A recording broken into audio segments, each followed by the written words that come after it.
Estou sentado na sala de reuniões do Hotel Renaissance, em São Paulo, cercado por investidores americanos que querem me comprar uma participação na minha empresa de exportação de carne, quando meu celular vibra sobre a mesa de Mogno. É o meu filho Roberto. Atendo, porque ele nunca me liga a estas horas. A voz dele soa estranha, apressada, quase triunfante. Pai, eu te informo que estamos nos mudando para o Canadá amanhã. Sua fazenda e seus cavalos já foram vendidos. Estamos indo. Tchau. Sinto como se alguém tivesse me atingido no peito com um martelo. Os investidores me olham, esperando minha resposta. Mantenho a compostura, respiro fundo e digo, com uma calma que nem eu mesmo entendo. Entendi, Roberto, mas você se esqueceu de uma coisa. Ao fundo, escuto a voz estridente da minha nora Daniela gritando, que história é essa, velho? Eu rio alto, porque a fazenda que eles venderam, na verdade, não é a que eles pensam. Antes de contar a vocês como cheguei a este momento, quero que vocês, amigos que me escutam, deixem um comentário aqui embaixo e me digam de que parte do Brasil ou do mundo vocês estão nos ouvindo. Vocês estão em Belo Horizonte, em Porto Alegre, talvez nos Estados Unidos ou em algum outro país. Gostaria de saber quem está do outro lado desta história, porque o que vou contar é algo que jamais pensei que me aconteceria, algo que ainda me custa a acreditar. Meu nome é Ernesto Siqueira de Albuquerque. Tenho 62 anos e nasci aqui em Ribeirão Preto, numa família de classe trabalhadora. Meu pai era mecânico e minha mãe vendia pastel de feira no mercado municipal. Cresci sem nada, mas com princípios. Aprendi desde criança que o trabalho honesto e a palavra empenhada valem mais do que qualquer diploma universitário. Aos 18 anos, fui para o norte, para o interior de Goiás, trabalhar nas plantações de laranja. Dormia em alojamentos compartilhados com outros boias-frias, comia arroz e feijão e economizava cada centavo que ganhava. Passaram-se anos, muitos anos de sol nas costas e terra sob as unhas, mas eu tinha um sonho, ter o meu próprio negócio. Aos 35, com as economias de quase 2 décadas, comprei meu primeiro caminhão e comecei a transportar produtos do campo para as ceasas. Aos poucos fui crescendo, contratei motoristas, comprei mais caminhões e depois associei-me a produtores de gado no interior de Goiás e comecei a exportar carne para os Estados Unidos. A coisa funcionou. Há 5 anos, vendi parte da minha empresa para uma companhia da Califórnia por uma quantia que nem nos meus melhores sonhos imaginei. Da noite para o dia, me tornei um homem com recursos, muito mais do que jamais precisaria. Com esse dinheiro, comprei uma fazenda nos arredores de Ribeirão Preto, numa região tranquila, cercada por morros e plantações de cana.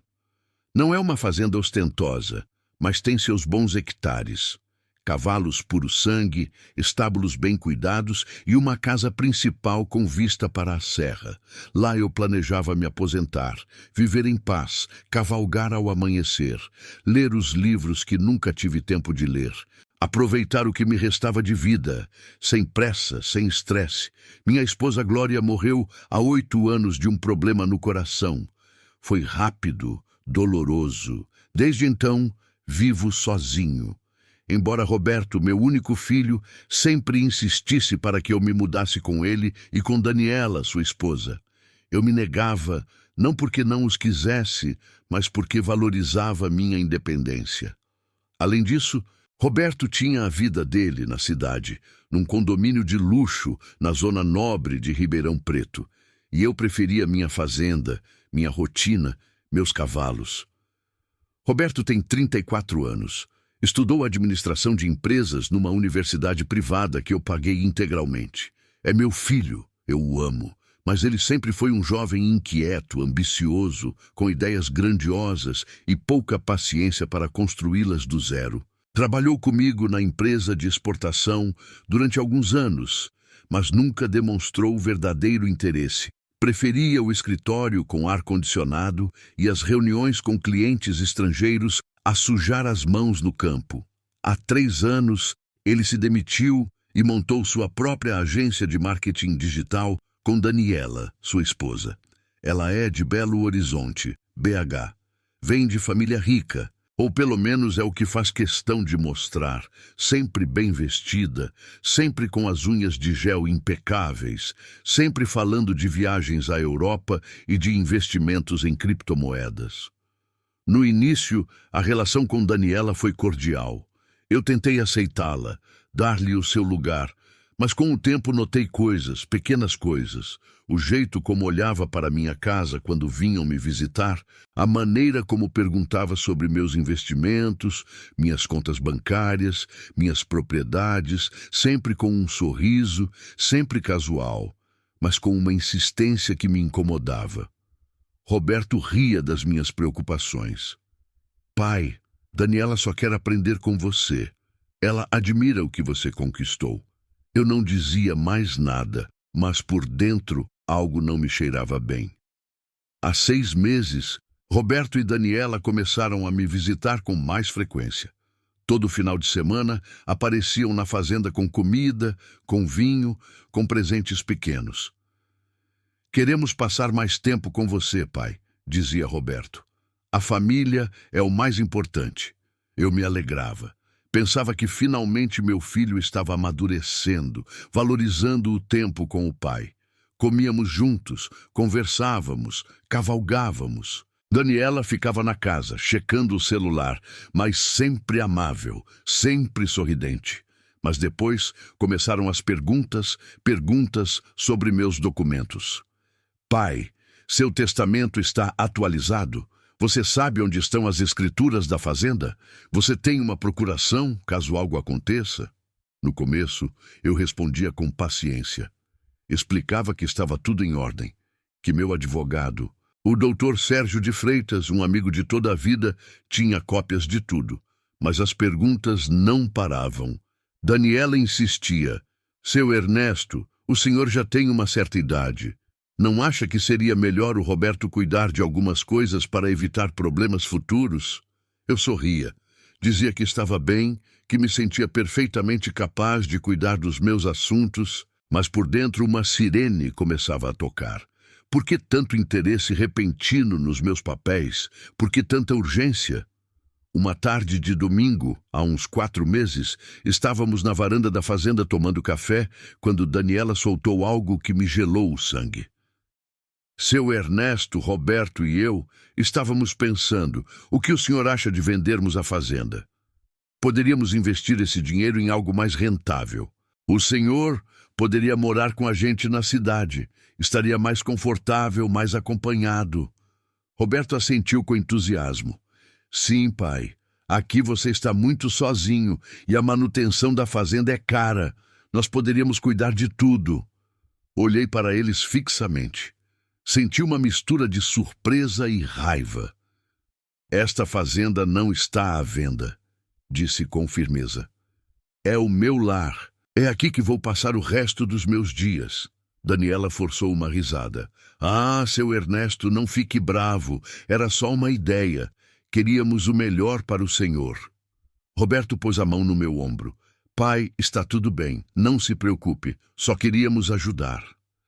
Mas aquela conversa me deixou intranquilo. Naquela noite, sozinho no meu quarto, não conseguia dormir.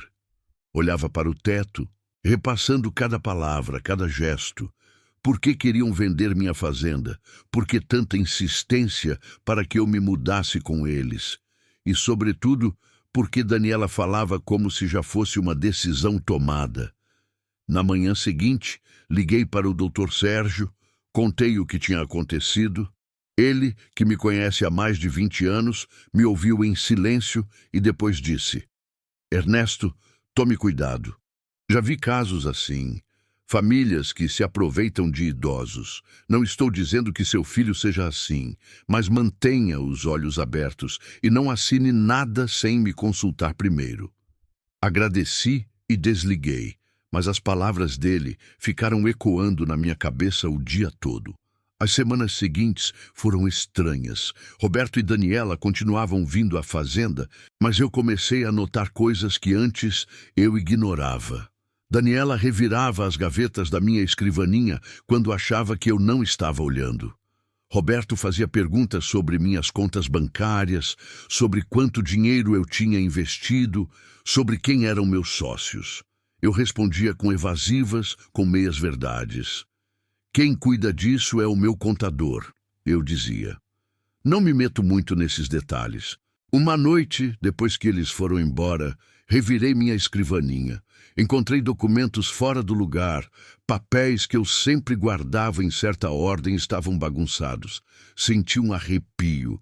Alguém tinha estado procurando algo, e esse alguém só podia ser Roberto ou Daniela. Decidi tomar providências. Contratei um chaveiro de confiança e troquei as fechaduras de todas as portas da fazenda. Instalei um cofre novo no meu quarto e guardei ali todos os meus documentos importantes. Escrituras, testamento, contratos, extratos de conta. Também pedi ao Dr. Sérgio que guardasse cópias de tudo no escritório dele. Se algo me acontecer, eu disse, você sabe o que fazer. Ele me olhou preocupado. Ernesto, você está bem? Aconteceu mais alguma coisa? Contei minhas suspeitas. Ele tomou notas e me prometeu ficar atento. Há 2 meses, Roberto chegou à fazenda com uma notícia. Pai, Daniela e eu decidimos nos mudar para o Canadá. Temos uma oportunidade de negócio incrível em Toronto. Vamos abrir uma filial da nossa agência lá. Queremos que você venha conosco. Fiquei calado, processando a informação. Canadá? Perguntei. Sim, pai. É uma oportunidade única. Lá tem muito futuro. Aqui no Brasil está tudo muito difícil. A insegurança, a economia. Queremos recomeçar. Daniela acrescentou.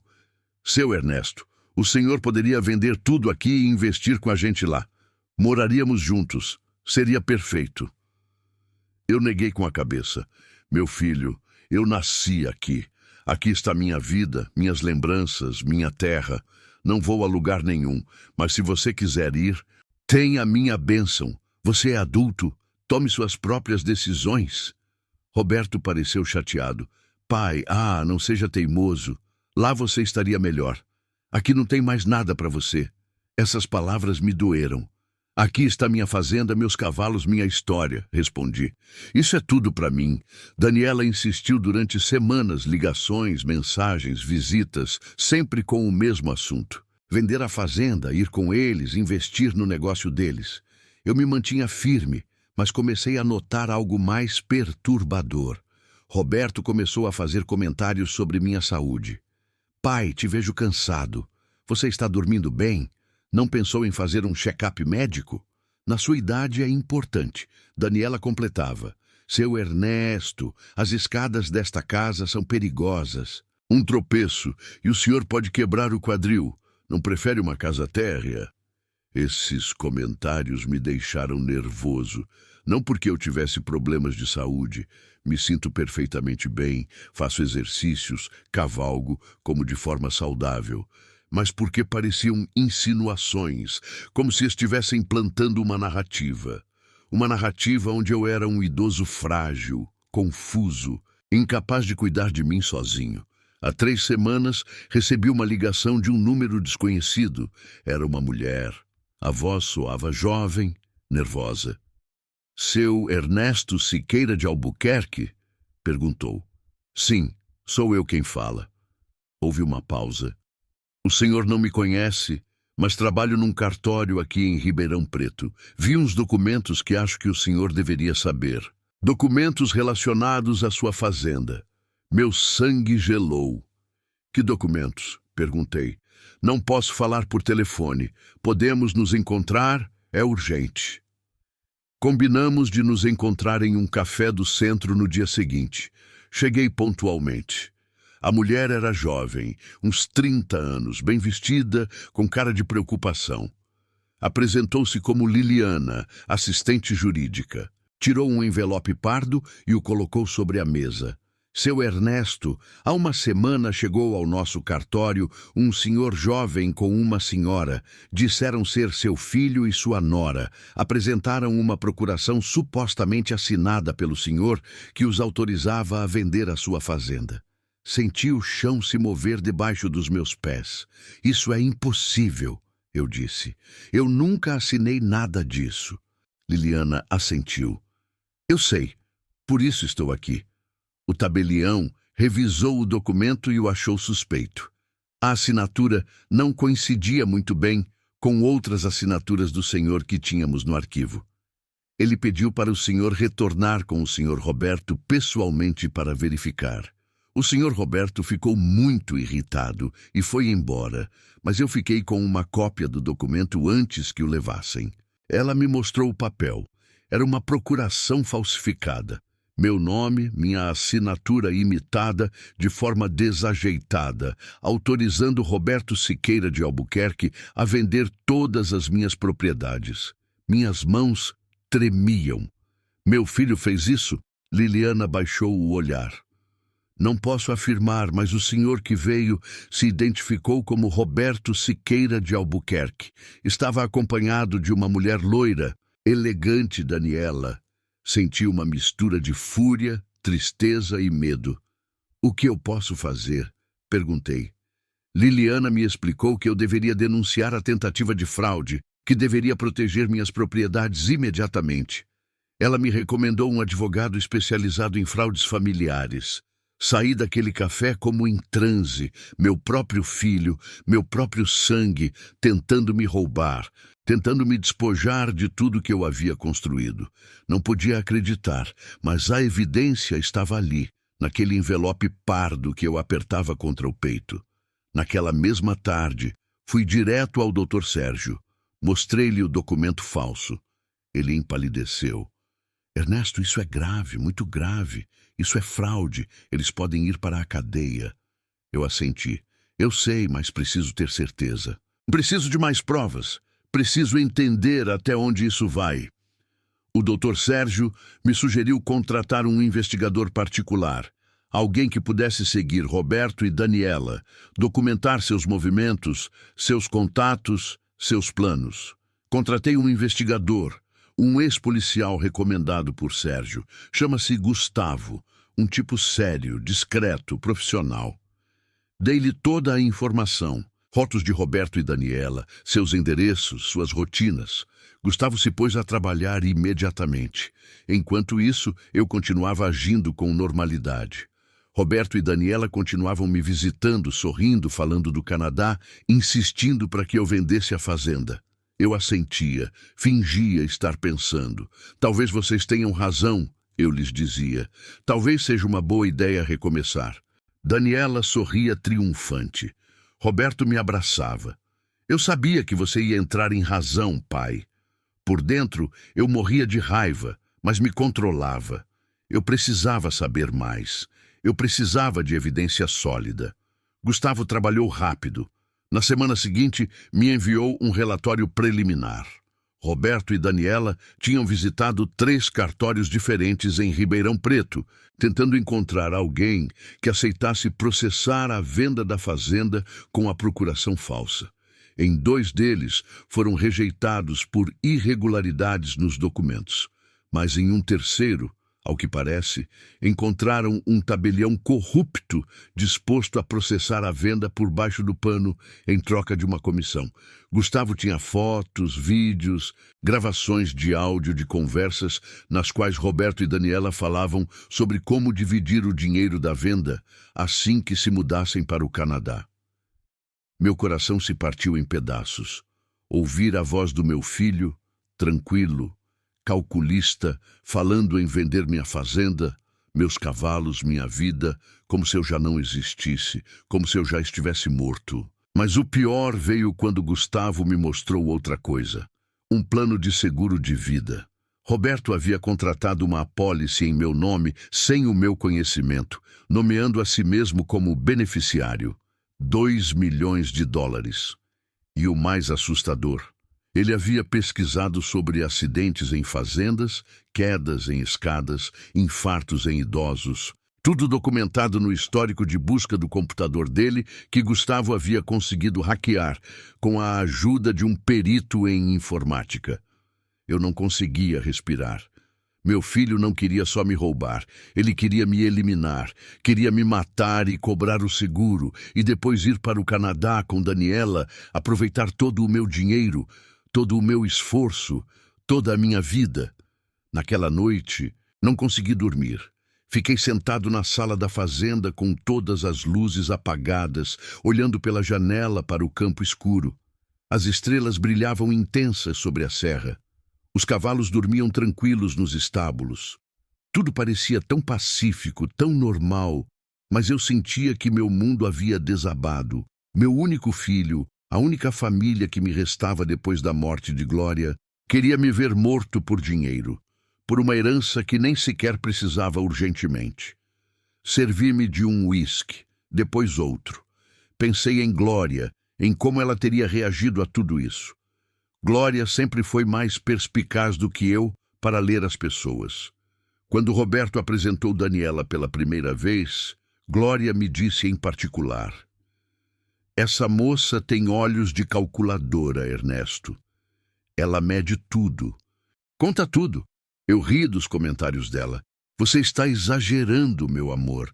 É só uma garota moderna." Agora, 5 anos após a morte dela, as palavras de Glória ecoavam na minha cabeça com uma clareza dolorosa. Ela viu, ela soube e eu fui cego demais, confiante demais. No dia seguinte, chamei o Dr. Sérgio e Gustavo para uma reunião de emergência na minha fazenda. Eles chegaram à tarde. Sentamo-nos na sala de jantar. Sobre a mesa, estendemos todos os documentos. A procuração falsa, as fotos de Roberto e Daniela nos cartórios, os registros de busca sobre acidentes e seguros de vida, as gravações de áudio onde planejavam a venda. Era esmagador. Era irrefutável. "Ernesto", disse Sérgio com voz grave, "você tem evidências suficientes para apresentar acusações criminais.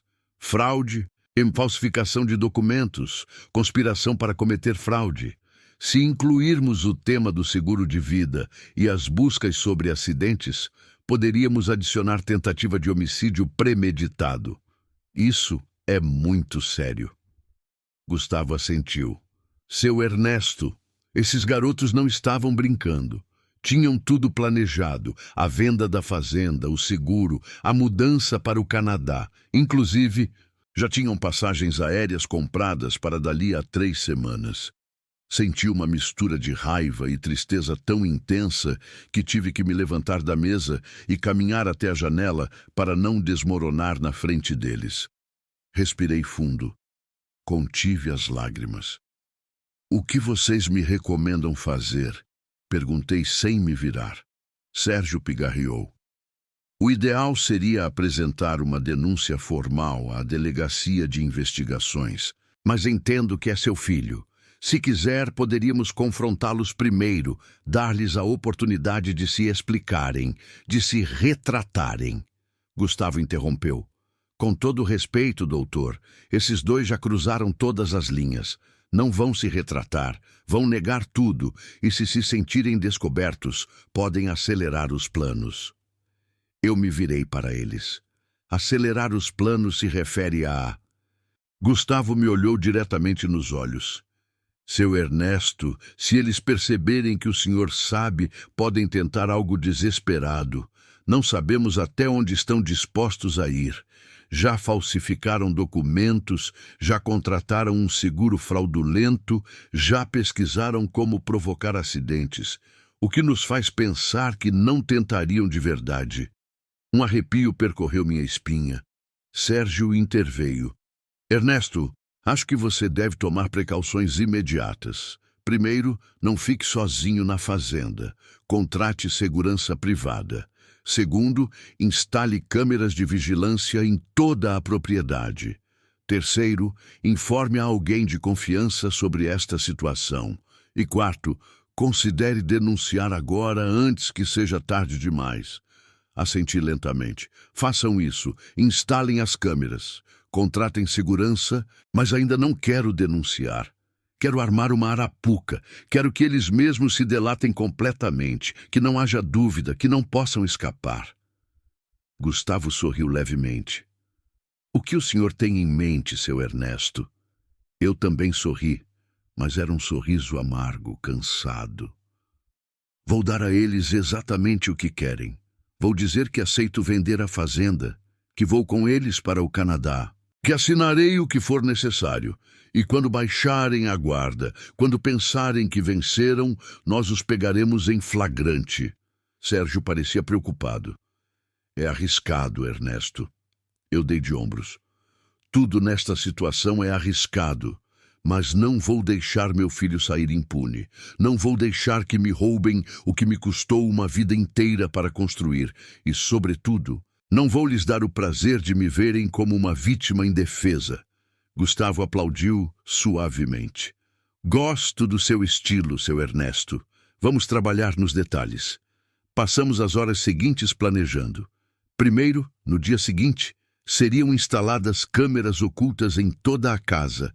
Sala, sala de jantar, cozinha, meu quarto, o escritório, também microfones, tudo conectado a um sistema de gravação remoto que Gustavo monitoraria de seu escritório. Segundo, seriam contratados 2 seguranças privados que se fariam passar por funcionários da fazenda. Estariam armados e alertas 24 horas. Terceiro, eu ligaria para Roberto naquela mesma noite e lhe diria que havia refletido, que eles tinham razão, que eu estava disposto a vender a fazenda e ir com eles para o Canadá. Eles vão querer que você assine documentos, alertou Sérgio. Não assine nada real. Eu prepararei documentos falsos que pareçam legítimos, mas que não tenham valor legal. Você os assinará na frente deles para lhes dar confiança, mas na verdade não estará cedendo nada, Gustavo acrescentou. E eu continuarei monitorando os movimentos deles. Se comunicarem com o tabelião corrupto, se acelerarem os planos da viagem, se fizerem qualquer movimento suspeito, saberemos imediatamente. Naquela noite, depois que Sérgio e Gustavo foram embora, sentei-me no meu escritório com uma taça de conhaque e disquei o número de Roberto. Ele atendeu no terceiro toque. Pai, tudo bem. A voz soava casual, mas detectei um tom de impaciência. Sim, meu filho, estou ligando porque andei pensando muito no que você e Daniela me disseram. Houve uma pausa. Ah, sim. E o que você decidiu? Respirei fundo, atuando no meu melhor papel. Acho que vocês têm razão. Já estou velho. Esta fazenda dá muito trabalho e, na verdade, me sinto sozinho. Talvez seja uma boa ideia vender tudo e ir com vocês para o Canadá, começar uma nova fase. Escutei um grito abafado de emoção do outro lado. Era Daniela, que certamente estava escutando pelo viva-voz. Sério, seu Ernesto? Que maravilha! Eu sabia que o senhor ia entrar em razão. Roberto se apressou em falar. Pai, você me deixa muito feliz. Acredite em mim, é a melhor decisão. Lá vamos ficar juntos. Vamos prosperar. Você vai ver. Eu forcei um sorriso que eles não podiam ver. Sim, meu filho, mas preciso que você me ajude com toda a papelada. Você sabe que eu não entendo muito dessas coisas legais. Pode cuidar dos trâmites de venda? Claro, pai. Deixa tudo comigo. Eu cuido. Amanhã mesmo começo com os documentos. Daniela voltou a interromper. Seu Ernesto, eu prometo que o senhor vai ser feliz no Canadá. Viveremos numa casa linda. O senhor não terá que se preocupar com nada. Eu engoli em seco, contendo a náusea que me provocava ouvir as mentiras deles. Obrigada, Daniela. Eu confio em vocês. Desliguei o telefone e fiquei olhando para a parede. Acabara de abrir a porta da arapuca. Agora só precisava esperar que entrassem. No dia seguinte, uma equipe de técnicos chegou à fazenda disfarçados de funcionários de manutenção. Instalaram câmeras minúsculas em luminárias, em relógios de parede, em cantos estratégicos, microfones direcionais ocultos em plantas decorativas, tudo invisível a olho nu. Gustavo supervisionou pessoalmente a instalação. Seu Ernesto, de agora em diante, tudo o que acontecer nesta casa será gravado. Vídeo e áudio, qualidade profissional, admissível em tribunal. Eu assenti. Perfeito.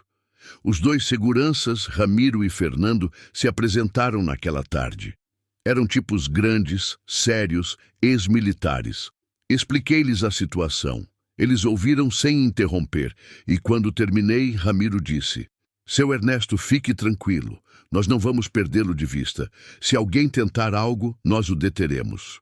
Fernando acrescentou: E carregamos armas regulamentares. Só as usaremos em caso de emergência, mas as temos. Naquela mesma tarde, Roberto e Daniela chegaram à fazenda sem avisar. Traziam uma garrafa de champanhe e uma cara de felicidade que me revirou o estômago. Pai, viemos celebrar sua decisão, gritou Roberto enquanto entrava. Daniela me beijou na bochecha. Seu Ernesto, estamos tão felizes. O senhor fez a coisa certa. Eu sorri e os convidei a entrar. As câmeras ocultas gravavam cada movimento, cada palavra. Sentamo-nos na sala. Roberto abriu o champanhe e serviu 3 taças.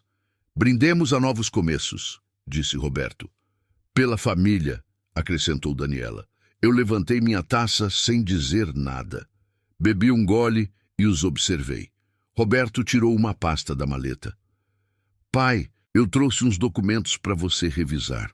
São os papéis de venda da fazenda. Encontrei um comprador muito interessado que oferece um bom preço. Só preciso que você assine aqui e aqui. Ele me mostrou vários documentos. Eu os peguei e fingi ler cuidadosamente. Reconheci a armadilha imediatamente. Eram documentos de compra e venda reais. Se eu assinasse ali, eu estaria cedendo legalmente a minha fazenda. Mas agi confuso. Meu filho, isso é muito técnico. Não deveríamos levar a um tabelião para que ele me explique? Roberto ficou ligeiramente nervoso. Não, pai, não é necessário. Eu já consultei um advogado. Está tudo em ordem. É só assinar e eu cuido do resto. Daniela interveio. Seu Ernesto, confie no Roberto. Ele sabe o que faz. Não queremos complicar as coisas com advogados e cartórios. Sai mais caro e demora mais. Eu fingi duvidar. Bom, se você diz que está tudo bem... Peguei uma caneta. Roberto e Daniela se olharam com cumplicidade. Mas naquele momento, como se fosse uma casualidade perfeita, meu telefone tocou. Era Sérgio seguindo o plano. Com licença, é o meu médico. Preciso atender. Saí da sala e falei brevemente com Sérgio. Quando voltei, fiz cara de preocupação. Desculpem, estão me pedindo para ir a São Paulo amanhã cedo para uma reunião de negócios urgente. É sobre a empresa de exportação. Preciso resolver uns assuntos com os investidores americanos. Roberto franziu a testa. Amanhã? Mas, pai, precisamos assinar esses papéis hoje. Eu neguei com a cabeça. Não posso. Meu filho, esta reunião é muito importante. Tem muito dinheiro em jogo, mas prometo que quando eu voltar, a gente assina tudo. De acordo? Daniela apertou os lábios com frustração. Roberto tentou insistir, mas eu fui firme. Meu filho, me dê 2 dias, só 2 dias. E quando eu voltar, fechamos tudo e começamos a planejar a viagem para o Canadá. Roberto respirou fundo e finalmente assentiu. Está bem, pai, mas não demore. Já compramos as passagens aéreas para daqui a 2 semanas. Precisamos deixar tudo pronto. Eu sorri. Não se preocupe. Tudo vai dar certo. Eles ficaram mais um pouco falando do Canadá, dos planos deles, de como seria a vida lá. Eu assentia, sorria, atuava o papel de pai entusiasmado, mas por dentro cada palavra me queimava como ácido. Quando finalmente foram embora, revisei as gravações com Gustavo por videochamada. Tínhamos tudo. A conversa sobre os documentos falsos, a insistência para que eu assinasse sem um tabelião, a pressão para acelerar o processo. Isso é ouro, seu Ernesto, disse Gustavo. Com isso, já poderíamos apresentar acusações. Mas se o senhor quiser mais evidência, sigamos adiante com o plano. Na manhã seguinte, viajei para São Paulo. Eu realmente tinha uma reunião com os investidores da minha empresa, então aproveitei para matar 2 coelhos com uma cajadada só. Durante a reunião, enquanto discutíamos projeções financeiras e expansão de mercados, meu celular vibrou. Era Roberto, atendi, desculpando-me com os investidores. Pai, a voz dele soava urgente, quase desesperada. Meu filho, Estou numa reunião. Aconteceu algo? Houve uma pausa e então veio a bomba.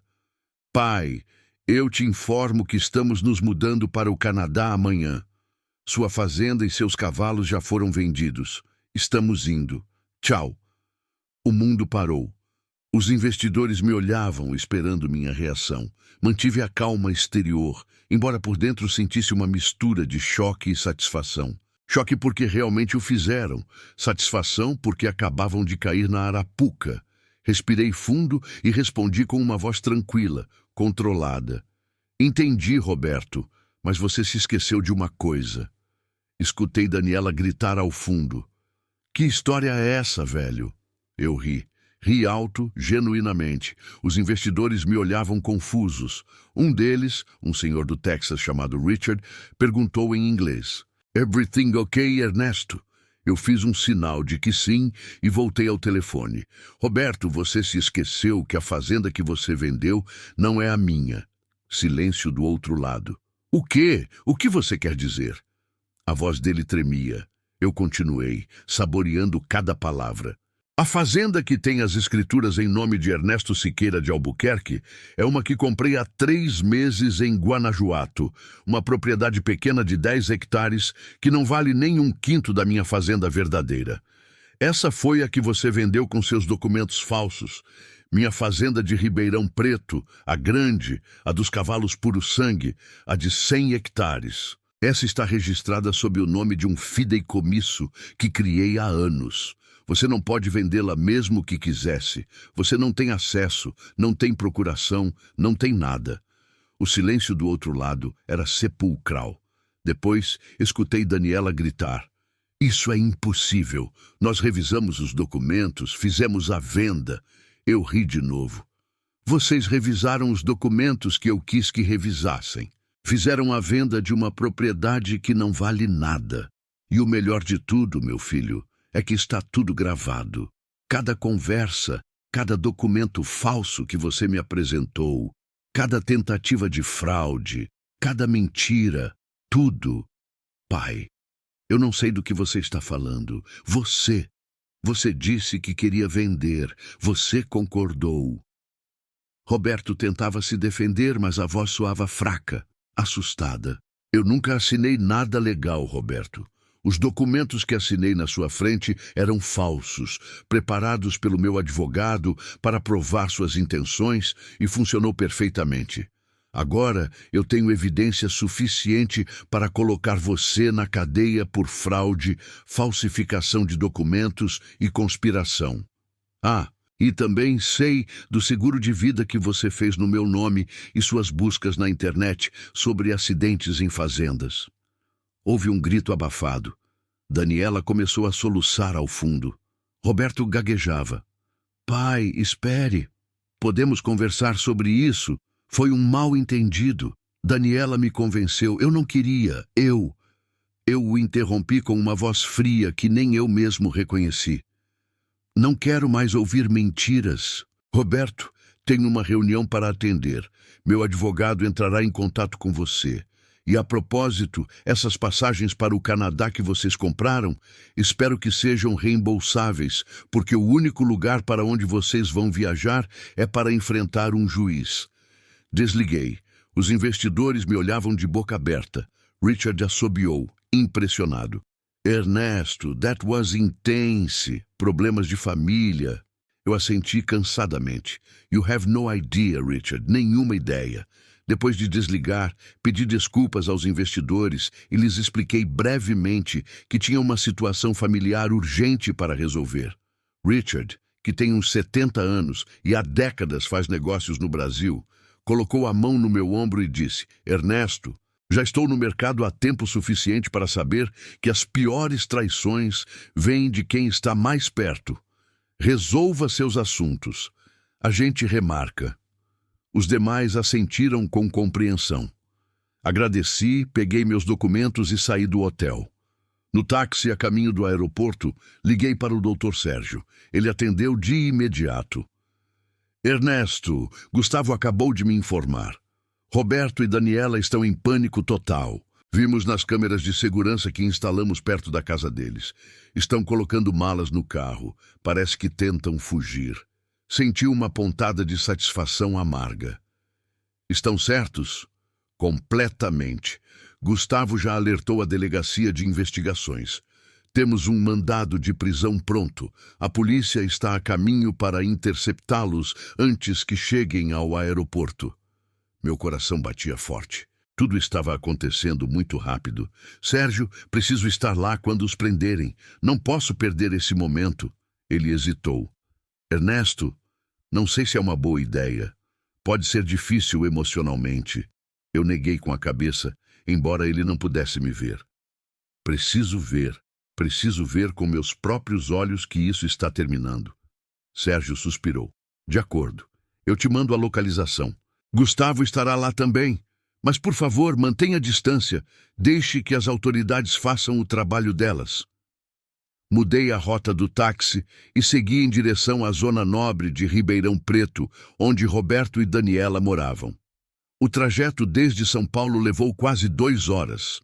Durante todo o caminho, minha mente não parava de repassar os últimos meses, as visitas cada vez mais frequentes à fazenda, as perguntas insistentes sobre meus documentos, os comentários sobre minha saúde.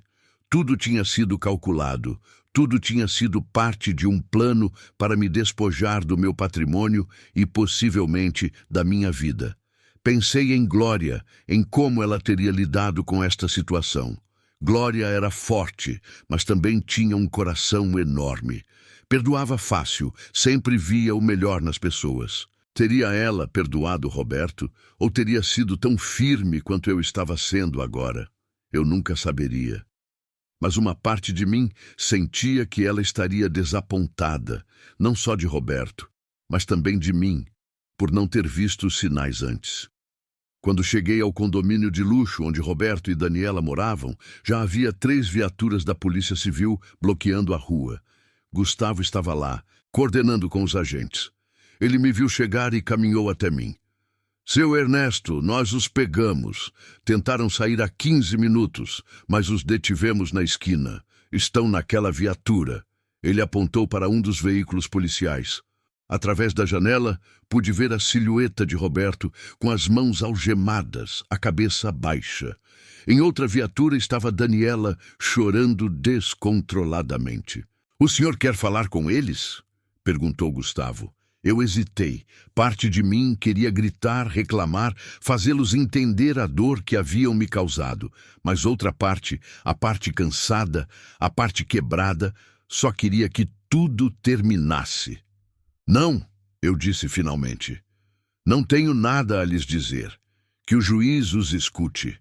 O comandante encarregado, um homem de uns 50 anos com cara de poucos amigos, se aproximou de nós. Senhor Albuquerque, sou o comandante Reis. Preciso que o senhor venha conosco à delegacia de investigações para ratificar sua denúncia e prestar depoimento formal. Eu assenti. Claro, comandante, quando o senhor quiser. Antes de irmos, Roberto levantou a vista da viatura e nossos olhos se encontraram. Havia medo em seu olhar. Medo e vergonha. Ele tentou dizer algo, mas o vidro da viatura abafava sua voz. Fiquei olhando para ele por um momento, buscando o menino que eu costumava levar para cavalgar aos domingos.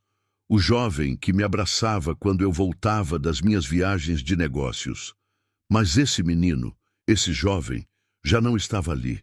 Em seu lugar havia um estranho que havia tentado me destruir. Dei as costas e caminhei em direção ao carro de Gustavo. Não olhei para trás. Na delegacia, o processo foi longo e esgotante. Passei 3 horas prestando depoimento, explicando cada detalhe da situação, apresentando toda a evidência que Gustavo e Sérgio haviam reunido. As gravações de vídeo e áudio, os documentos falsificados, o seguro de vida fraudulento, os históricos de busca na internet, as fotografias de Roberto e Daniela visitando diferentes cartórios. O promotor designado para o caso, um homem jovem, mas meticuloso, chamado Dr. Fábio Moura, revisou tudo com atenção. Senhor Albuquerque, disse ele depois de ouvir meu testemunho completo, este é um dos casos de fraude familiar mais elaborados que já vi. Temos evidência suficiente para processar seu filho e sua nora por múltiplos crimes: falsificação de documentos, fraude agravada, usurpação de identidade, conspiração para cometer fraude patrimonial. E dado o tema do seguro de vida e as buscas sobre acidentes, poderíamos explorar acusações de conspiração para cometer um crime grave contra sua integridade física. Cada palavra era como uma martelada no meu peito. Quanto tempo eles podem pegar? Perguntei com a voz rouca. O promotor fez alguns cálculos mentais. Somando todas as acusações, estamos falando de entre 15 e 25 anos de prisão. Talvez mais se conseguirmos provar a intenção de lhe causar dano físico. 25 anos. Meu filho poderia passar o que lhe restava de juventude na cadeia. Senti náuseas. Senhor Albuquerque, continuou o promotor, eu entendo que esta é uma situação extremamente difícil para o senhor. É seu filho. Mas tenho que perguntar, o senhor tem certeza de que quer prosseguir com todas as acusações? Porque uma vez que isso avance, não haverá volta. Eu o olhei diretamente nos olhos. Doutor Moura, meu filho não só tentou me roubar, ele tinha planos que colocavam minha vida em risco. Se eu não tivesse descoberto isso a tempo, poderia estar morto agora mesmo. Então sim, eu tenho certeza. Eu quero que a justiça seja feita. Ele assentiu com respeito. Entendido. Procederemos então. Roberto Siqueira de Albuquerque e Daniela Torres Campos serão formalmente acusados amanhã. O juiz decidirá se lhes concede liberdade provisória, sob fiança, ou se permanecem em prisão preventiva durante o processo.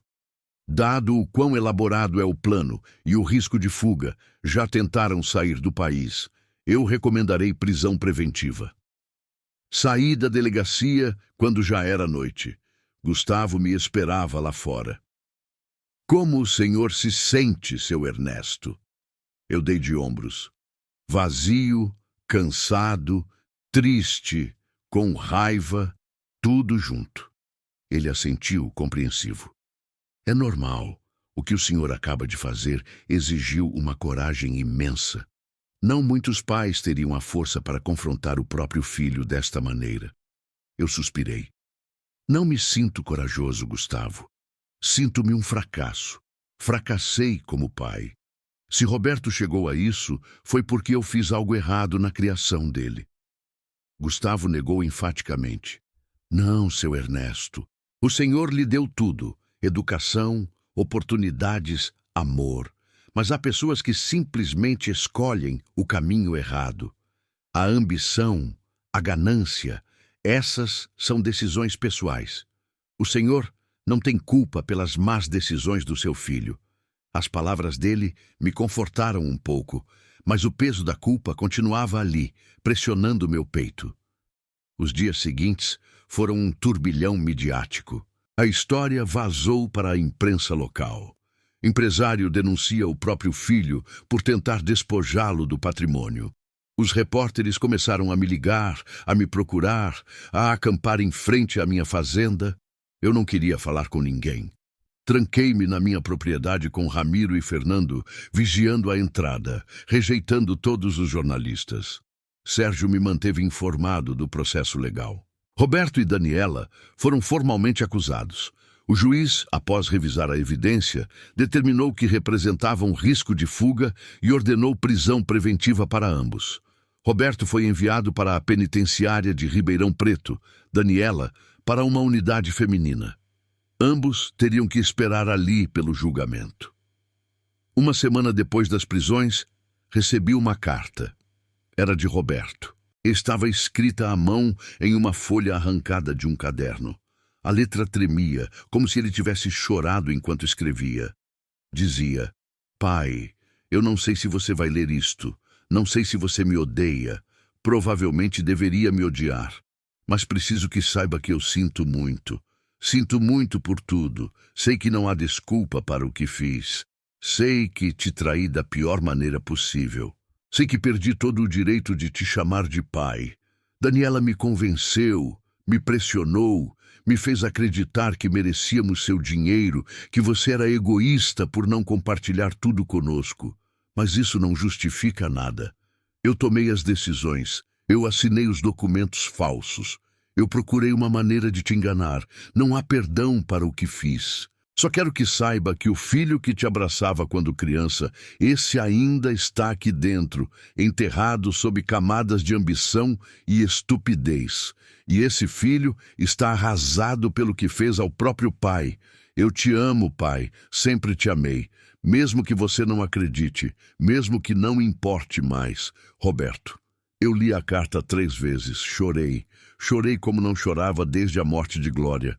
Chorei pelo filho que perdi, pela família que se desmoronou, pela traição que nunca pensei que seria possível, mas também chorei por aquele menino que ele mencionava na carta, o menino que eu carregava nos ombros pela fazenda, o menino que me dava desenhos no Dia dos Pais.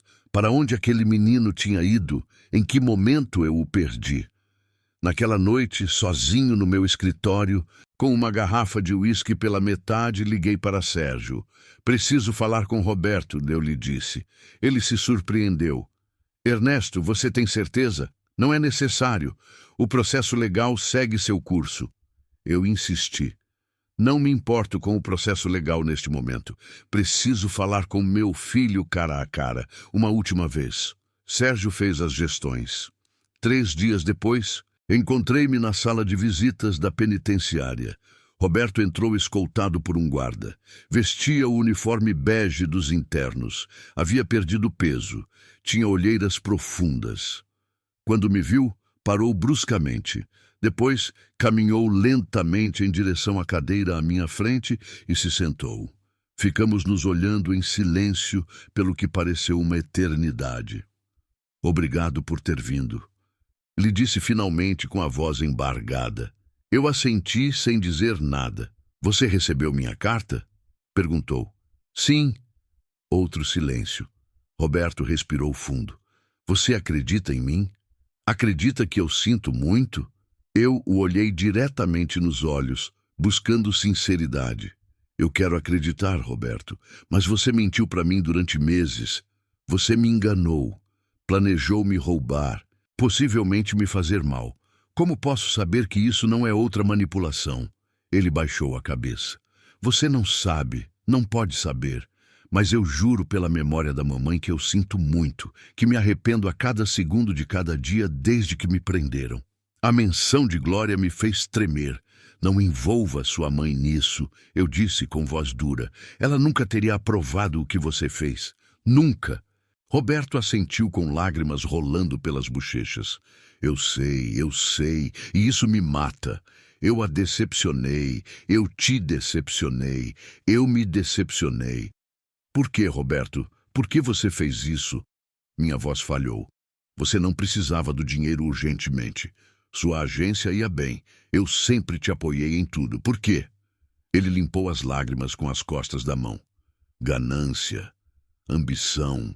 Daniela encheu minha cabeça de ideias de que merecíamos mais, de que você era velho e não ia aproveitar seu dinheiro, de que nós poderíamos fazer coisas incríveis com essa fortuna. E eu a escutei. Deixei que ela envenenasse minha mente. Deixei que a ganância me cegasse. O seguro de vida? Perguntei. As buscas sobre acidentes? Roberto empalideceu. Isso foi Daniela. Ela fez sem que eu soubesse. Quando descobri, já era tarde demais, já estávamos muito envolvidos. Eu neguei com a cabeça. Não me venha com que a culpa foi toda dela, Roberto. Você é um adulto. Você tomou decisões. Não coloque toda a culpa na sua esposa. Ele assentiu envergonhado. Você tem razão, tem toda a razão. Ficamos em silêncio de novo. Finalmente, eu perguntei o que havia vindo perguntar.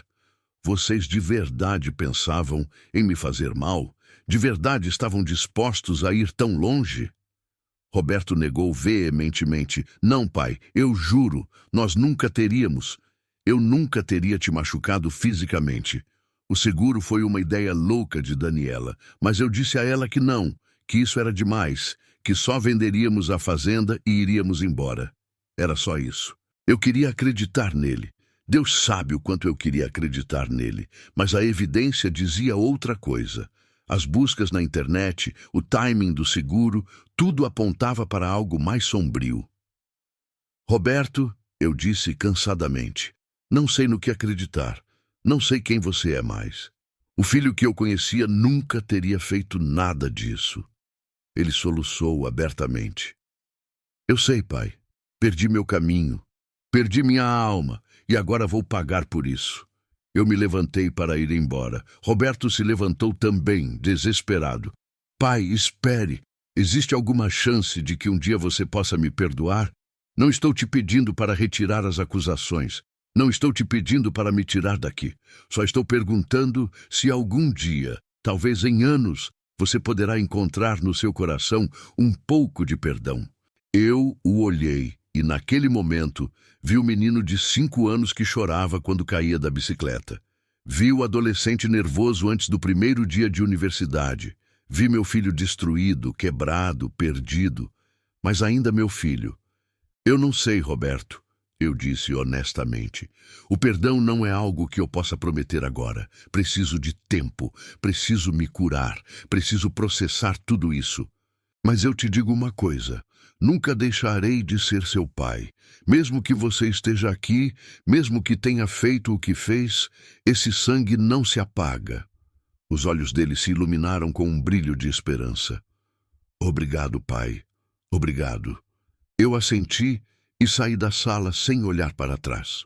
Escutei seus soluços enquanto o guarda o escoltava de volta para a cela.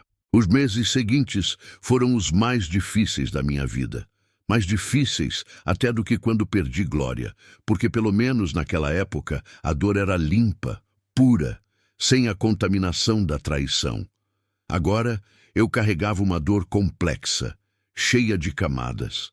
Tristeza pela perda do meu filho, raiva pela traição, culpa por não ter visto isso antes e uma solidão profunda que me consumia por dentro. O julgamento começou em fevereiro. Eu assistia a cada audiência, sentado na parte de trás da sala, observando como o promotor Moura apresentava meticulosamente toda a evidência contra Roberto e Daniela. As gravações de vídeo, onde discutiam como me pressionar para vender a fazenda, os documentos falsificados com minha assinatura imitada, os registros bancários que mostravam como haviam tentado abrir contas usando procurações fraudulentas, o seguro de vida de $2 milhões, os históricos de busca na internet sobre acidentes domésticos, infartos induzidos por medicamentos e quedas fatais em pessoas mais velhas. Cada peça de evidência era como uma faca no meu peito. Ver tudo exposto assim em um tribunal público, com jornalistas tomando notas e espectadores cochichando, me fazia sentir humilhado e exposto, mas me mantive firme. Isso era necessário. A justiça era necessária. O advogado de defesa de Roberto, o Dr. Campos, contratado pela família de Daniela, tentou argumentar que tudo havia sido um mal-entendido, que Roberto simplesmente queria ajudar seu pai idoso a administrar seus bens, que os documentos eram um erro de comunicação, que o seguro de vida era uma apólice legítima para proteger a família. Mas o promotor Moura destruiu cada argumento com a frieza de um cirurgião, apresentando evidência após evidência que demonstrava a premeditação, a conspiração, o engano deliberado. Daniela, por sua vez, tentou uma estratégia diferente. Sua advogada, uma mulher agressiva de São Paulo, argumentou que ela havia sido manipulada por Roberto, que era vítima de violência psicológica em seu casamento, que tudo havia sido ideia dele, e ela simplesmente havia seguido ordens por medo. Apresentaram depoimentos de amigas que diziam que Daniela lhes havia confessado que Roberto a controlava. Até trouxeram um psicólogo que testemunhou sobre padrões de abuso em relacionamentos. Eu observava tudo isso com uma mistura de incredulidade e nojo. Eu sabia a verdade. As gravações mostravam claramente que Daniela havia sido o cérebro por trás de muitas das ideias mais obscuras. Ela havia pesquisado sobre os acidentes. Ela havia pressionado Roberto para acelerar os planos. Ela havia sido quem gritou: "Que história é essa, velho?"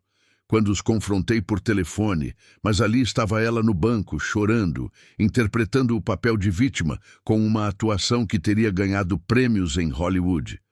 Roberto, em contraste, declarou-se culpado de todas as acusações na primeira audiência. Seu advogado tentou dissuadi-lo, mas ele insistiu. "Não vou mentir mais", disse ao juiz. "Fiz tudo o que me acusam. Mereço o castigo que me derem."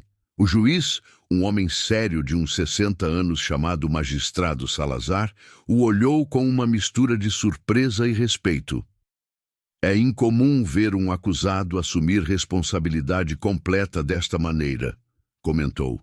"Será levado em conta no momento de ditar a sentença." Durante um dos intervalos, Sérgio se aproximou de mim no corredor do fórum.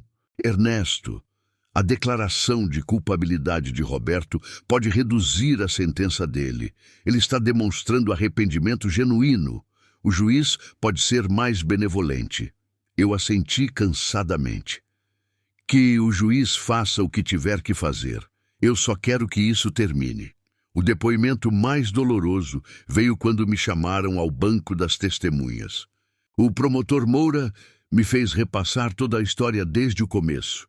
Minha relação com Roberto, as mudanças no comportamento dele, as visitas cada vez mais frequentes, as perguntas sobre minhas propriedades, a descoberta da fraude. Tive que descrever como me senti ao saber que meu próprio filho planejava me despojar de tudo. Como me senti ao ver as buscas sobre acidentes e o seguro de vida. "Senhor Albuquerque", perguntou o promotor, "em algum momento o senhor temeu pela sua vida?" Eu olhei para onde estava Roberto, que tinha a cabeça baixa, evitando meu olhar. "Sim", respondi com voz rouca. "Quando vi as buscas sobre acidentes em idosos, quando soube do seguro de vida, pensei que meu filho estava planejando me matar. Não consigo explicar o terror que senti, o terror e a dor, porque não era um estranho, era meu sangue. Era o menino que eu havia criado, que havia carregado nos meus ombros, que havia educado e amado com todo o meu coração." Minha voz falhou. Tive que parar para recuperar a compostura. O juiz me ofereceu um copo d'água, bebi e continuei.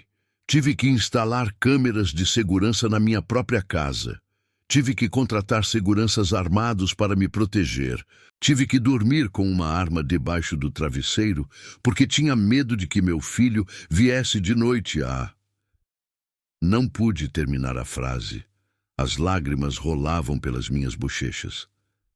Tive que viver com medo no meu próprio lar. E isso é algo que eu nunca perdoarei. Roberto soluçava abertamente em seu assento. Daniela, em contraste, mantinha uma expressão dura, calculadora. Essa diferença entre eles me dizia tudo o que eu precisava saber sobre quem era realmente cada um. O advogado de defesa de Roberto me fez algumas perguntas no contra-interrogatório, tentando estabelecer que Roberto nunca havia manifestado verbalmente intenções de me fazer mal, que as buscas na internet poderiam ter sido simples curiosidade mórbida, que o seguro de vida era uma prática comum em famílias de recursos. Mas eu mantive meu depoimento firme. Quando todas essas peças se juntam, eu disse, formam um padrão. E esse padrão é o de alguém que estava planejando algo terrível. O julgamento durou 3 semanas, 30 testemunhas, centenas de páginas de evidências, horas de depoimentos. Finalmente, chegou o dia do veredito. A sala estava lotada. Jornalistas curiosos, alguns funcionários da minha empresa que tinham vindo me apoiar e, é claro, as famílias de Roberto e Daniela. Os pais de Daniela me lançavam olhares de ódio do outro lado da sala, como se eu fosse o vilão desta história por ter denunciado a filha deles. O magistrado Salazar entrou e todos nos levantamos. Ele se sentou, revisou seus documentos e começou a ler. Depois de revisar exaustivamente toda a evidência apresentada, os testemunhos das testemunhas e as declarações dos acusados, este tribunal chegou às seguintes conclusões. Meu coração batia tão forte que eu podia escutá-lo em meus ouvidos. O juiz continuou. No caso de Roberto Siqueira de Albuquerque, que se declarou culpado de todas as acusações de fraude agravada, falsificação de documentos, usurpação de identidade e conspiração para cometer fraude patrimonial, este tribunal o considera formalmente culpado. No entanto, levando em consideração sua cooperação com a justiça, sua declaração voluntária de culpa, seu evidente arrependimento e o fato de que o despojo patrimonial não foi consumado, graças às medidas preventivas tomadas pela vítima, este tribunal determina uma sentença de 12 anos de prisão, com possibilidade de redução por bom comportamento. 12 anos. Roberto fechou os olhos e respirou fundo, como se esperasse algo pior. Eu não senti nada, nem satisfação nem tristeza, apenas um vazio enorme. No caso de Daniela Torres Campos, continuou o juiz, que se declarou inocente e alegou ter sido vítima de manipulação, este tribunal revisou cuidadosamente sua defesa. No entanto, a evidência demonstra claramente que a senhora Torres não só participou ativamente do esquema fraudulento, mas foi a autora intelectual de vários dos elementos mais graves do plano, incluindo o seguro de vida fraudulento e as investigações sobre métodos para causar dano físico à vítima. Daniela empalideceu. Sua advogada tentou objetar, mas o juiz levantou a mão para silenciá-la. A estratégia de vitimização apresentada pela defesa não é compatível com a evidência de áudio e vídeo que mostra a senhora Torres tomando decisões ativas, pressionando o marido e demonstrando conhecimento detalhado de cada passo do plano fraudulento. Portanto, este tribunal a considera culpada de todas as acusações e, dada a gravidade de sua participação e sua falta de arrependimento, a sentença é de 18 anos de prisão sem possibilidade de redução durante os primeiros 10 anos. Daniela gritou. A mãe dela soluçou. O pai se levantou furioso, gritando que aquilo era uma injustiça. Os guardas tiveram que intervir para manter a ordem. Eu continuava sentado, imóvel, processando tudo. 18 anos para Daniela, 12 para Roberto. Meus advogados se aproximaram para me parabenizar. Justiça, disseram. A justiça foi feita. Mas eu não me sentia vitorioso, me sentia destruído. Depois do veredito, saí do fórum cercado por jornalistas. Microfones na minha cara, câmeras, perguntas gritadas. Senhor Albuquerque, como se sente? Vai perdoar seu filho? Acha que a sentença foi justa? Eu não respondi nada. Ramiro e Fernando me escoltaram até minha caminhonete e fomos embora. Naquela noite, de volta à minha fazenda, sentei-me na varanda com uma garrafa de uísque importado, o favorito de Glória. Olhei as estrelas, as mesmas estrelas que havia olhado com minha esposa nesta mesma varanda anos atrás, quando Roberto era criança e tudo parecia simples e cheio de esperança. Bebi direto da garrafa e deixei as lágrimas fluírem livremente.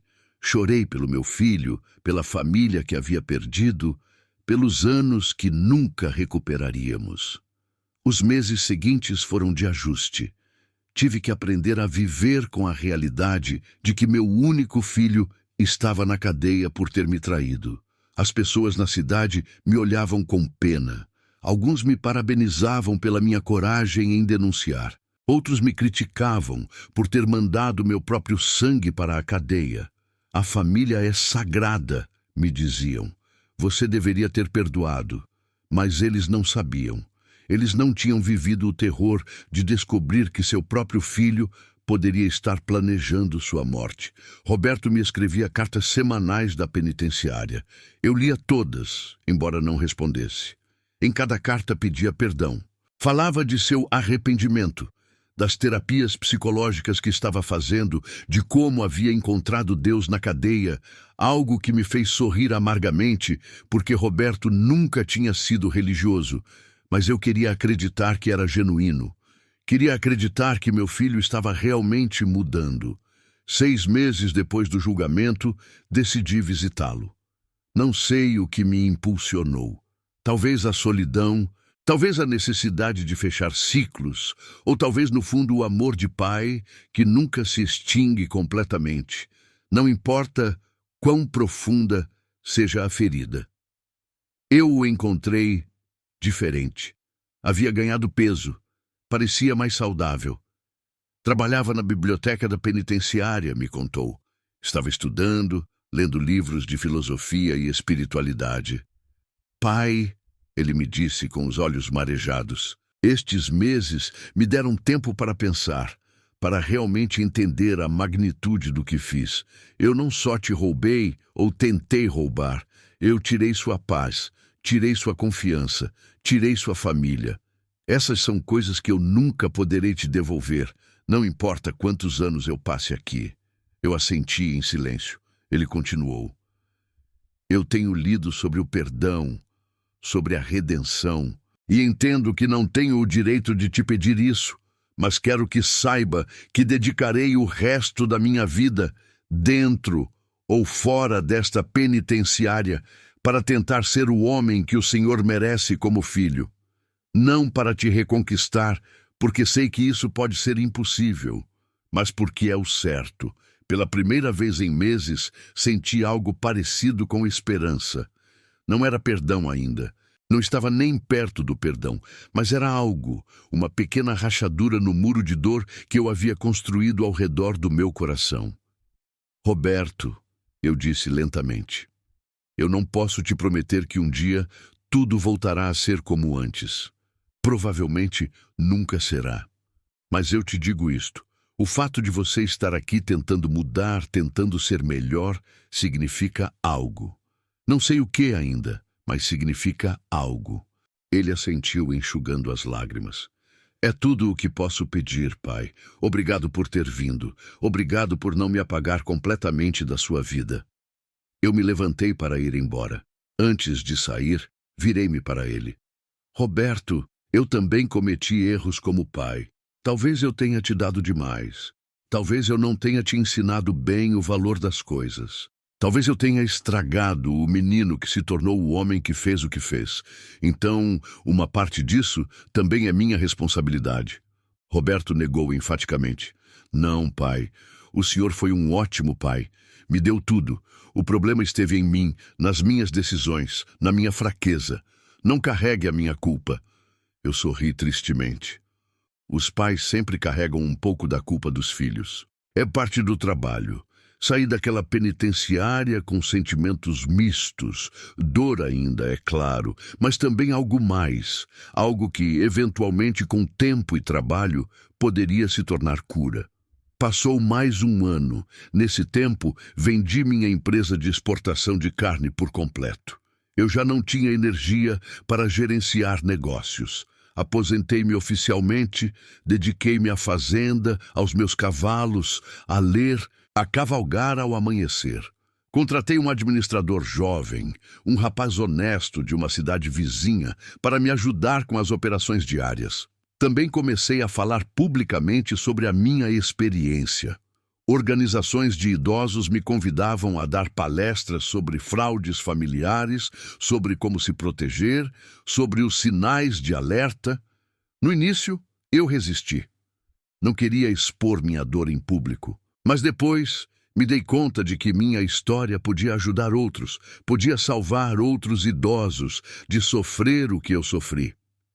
Em uma dessas palestras em Campinas, interior de São Paulo, um senhor de uns 70 anos se aproximou de mim depois, com lágrimas nos olhos. Seu Ernesto, ele me disse, obrigado por compartilhar sua história. Minha filha está há meses me pressionando para que eu lhe dê procuração sobre minhas contas bancárias. Depois de ouvi-lo, vou investigar mais antes de fazer qualquer coisa. Eu lhe dei meu cartão com o número do Dr. Sérgio de Freitas. Ligue para eles.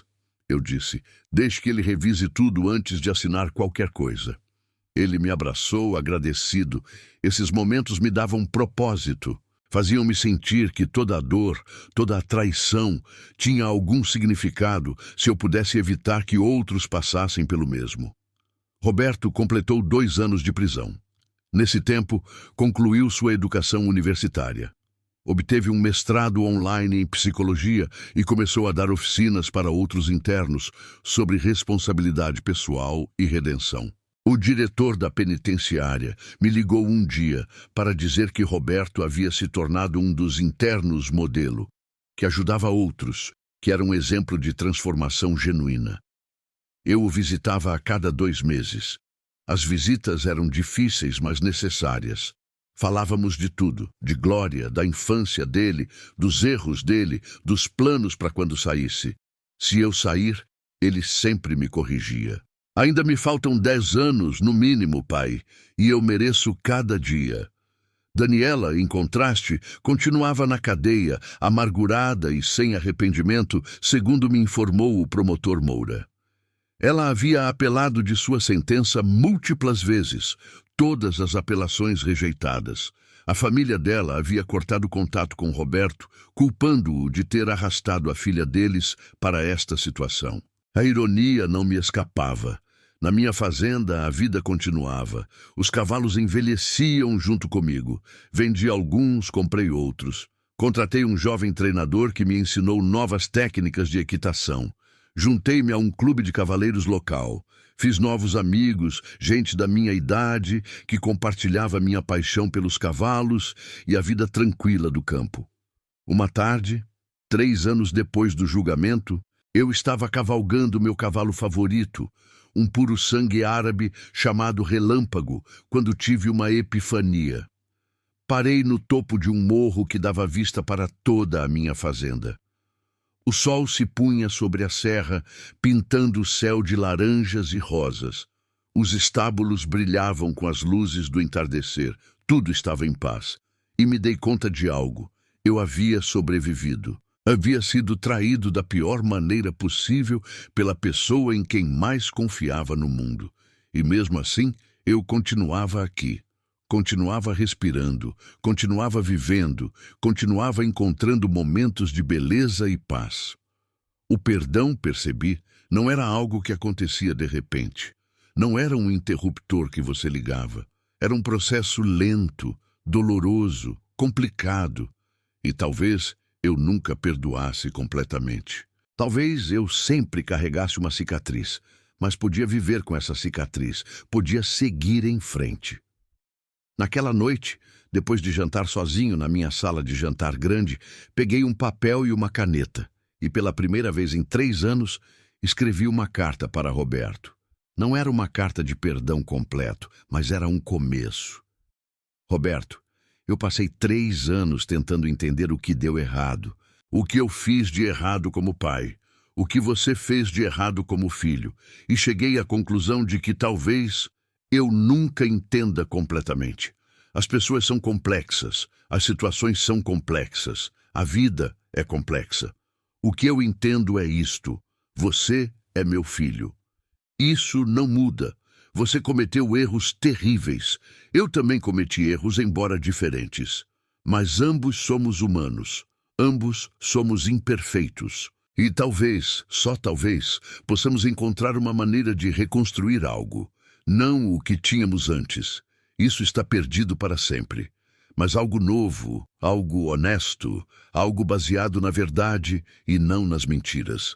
Eu não sei se estou pronto ainda, mas quero tentar, lentamente com passos pequenos, sem promessas, só tentar. Seu pai, Ernesto. Selei a carta e a deixei sobre minha escrivaninha para enviá-la pela manhã. Eu me senti mais leve, não exatamente feliz, mas menos pesado, como se tivesse largado um fardo no chão. No mês seguinte, recebi a resposta de Roberto. A carta era de 10 páginas, escrita à mão, cheia de emoções, reflexões, agradecimentos. No final dizia: Pai, sua carta me deu algo que eu não achei que mereceria nunca. Esperança. Não esperança de que tudo se resolva, mas esperança de que talvez algum dia possamos nos olhar nos olhos sem tanta dor entre nós. Trabalharei para merecer isso a cada dia, eu prometo, com amor e arrependimento eterno, Roberto. Hoje, 4 anos depois do julgamento, sigo vivendo na minha fazenda. Tenho 66 anos.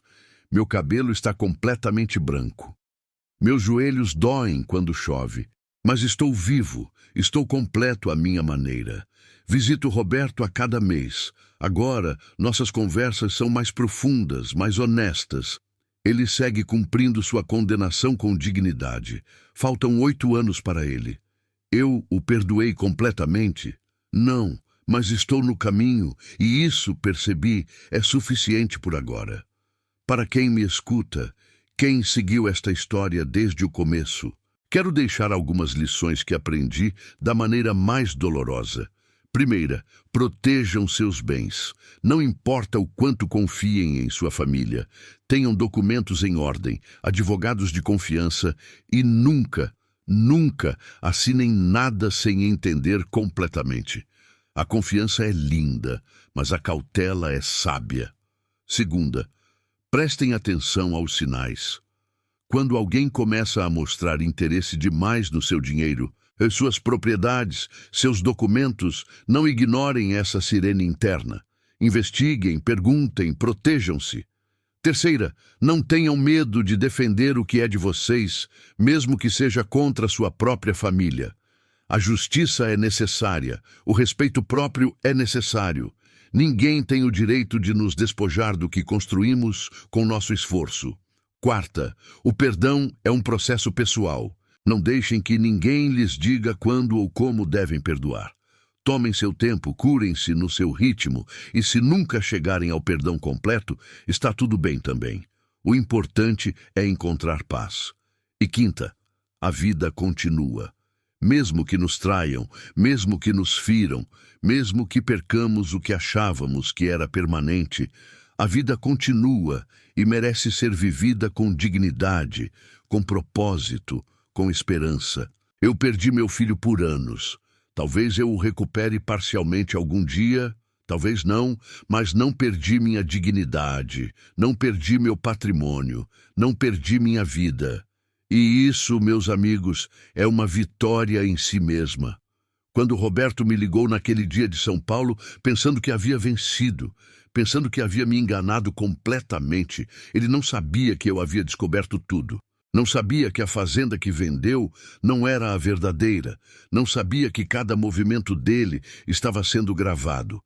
Não sabia que a justiça o esperava logo ali, na esquina. E quando eu ri no telefone, quando eu disse, você se esqueceu de uma coisa, eu não ria de uma vitória cruel, eu ria de tristeza, porque naquele momento entendi que havia ganhado a batalha, mas havia perdido meu filho, e esse riso era metade triunfo, metade choro. Hoje, olho para trás e vejo todo o caminho percorrido, os erros, os acertos, a dor, a cura lenta, e me dou conta de que esta experiência, por mais devastadora que tenha sido, me ensinou algo fundamental. Somos mais fortes do que acreditamos. Podemos sobreviver a traições que pensamos que nos destruiriam. Podemos nos reconstruir depois de sermos destroçados. Minha mensagem final para vocês, especialmente para os idosos que me escutam, não se deixem. Não permitam que ninguém, família ou não, os despoje de sua dignidade, de seu patrimônio, de sua paz. Vocês trabalharam a vida toda para ter o que têm. Merecem desfrutar, merecem proteger e merecem justiça se alguém tentar tirar isso de vocês. E se estão passando por algo similar, saibam disto. Vocês não estão sozinhos. Há recursos, há ajuda legal, há organizações que protegem idosos contra o abuso financeiro. Busquem ajuda, não sofram em silêncio. Eu aqui seguirei na minha fazenda de Ribeirão Preto, cavalgando meus cavalos ao amanhecer, lendo sob a sombra das árvores, vivendo cada dia com a dignidade que ganhei com décadas de trabalho honesto.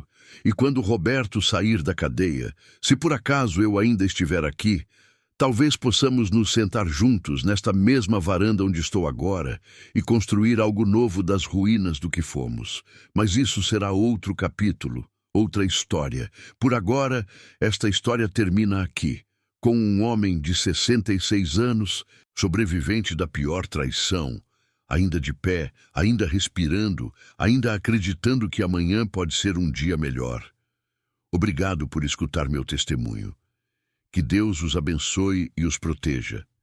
E lembrem-se, a família deve ser sagrada, mas a dignidade pessoal também é. Nunca sacrifiquem uma pela outra.